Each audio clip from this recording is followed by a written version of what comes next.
Hey everybody, it's Mrs. Peak, and we just finished reading chapter 20 of The Wonderful Wizard of Oz. And in this chapter, they've come upon a wall, and the Tin Man is making a ladder so that they can climb the wall because they're trying to go south to the land of the Quadlings to see Glinda, remember? And once they climb up the ladder one by one, when they reach the top, they all say, "Oh my!" because they are so amazed by what they see. And what they see is that everything is made out of china. Now, china is a very breakable material. You may, your mom or your grandma may have some things that are made out of china, like dishes, and they're very breakable. They might say, "This is my fine china," and they want you to be careful with it. So everything in this country is made out of it. The people, the buildings, the fences, the animals, even the clothes that the people are wearing. It's all made out of china. Now they accidentally cause a cow to kick a bucket while a little girl is milking her, and her leg falls off.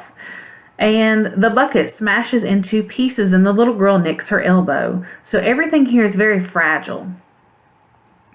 And they have to be mended, and they have to be glued back together. Well, they continue on. Dorothy and her friends continue on through the China country, and they see a princess. And of course, Dorothy just loves this princess. She's so beautiful.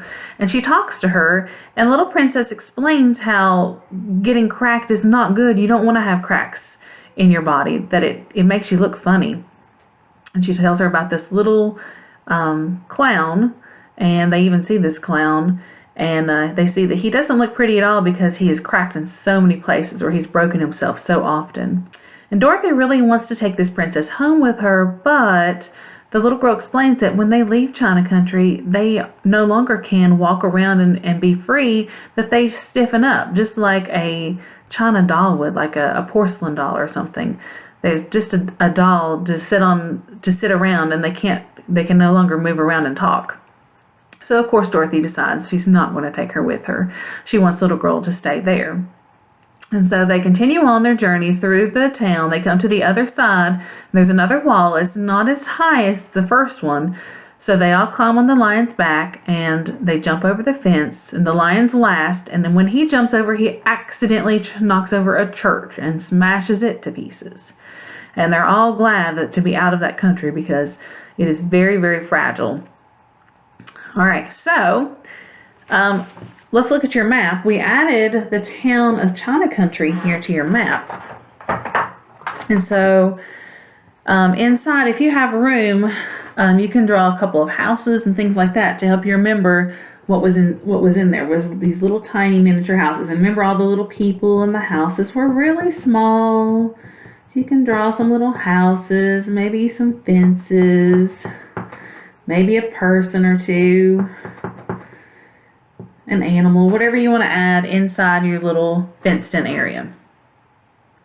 Okay, then when you're finished with that, I thought it'd be fun to draw the clown. Okay, so to do that, we're going to draw his head first on another piece of paper. We'll make kind of a U shape for the head. And then we'll make a hat. Kind of a pointy hat for the clown. Then he's going to have big, high, arched eyebrows. And his eyes. And then a round nose. And they're going to make a mouth that has circles on the sides and comes down like that. And then you can add some ears on the side if you want to. And then we're going to make a little collar, because a lot of clowns wear kind of this frilly collar around their throat. So you can make a little collar. And then you'll make a stomach.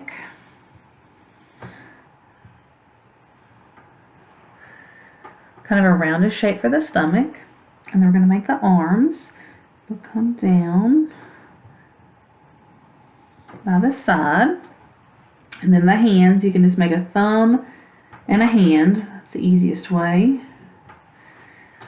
And if you mess up, like that one was pretty big compared to the other one, you can fix it. No big deal. And then the pants come down.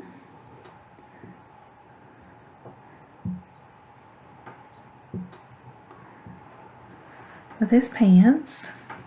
And then for his shoes, sometimes they wear kind of a pointy shoe, if you want to draw a pointy shoe.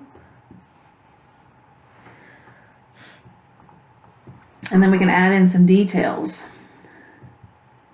like some buttons coming down the middle. And if you want to, you can draw the line in between to show the two, because a lot of times clowns wear two different colors on their outfits. And then if you want to draw some like little pom-poms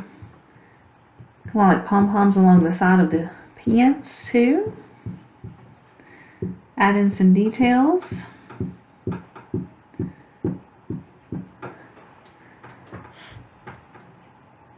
I think he looks pretty good. And then you can go back in and color him. And I've already finished up mine. You can use whatever colors you wanted. I just decided to use red and yellow and purple. And if you want to I also split the hat down the middle too. That's up to you. Because I wanted to do split colors. And I'll show you what I mean. So I split him and did red and yellow and kind of one side red, one side yellow. And then I did some purple along the hat and along the circles on the side and on the stomach.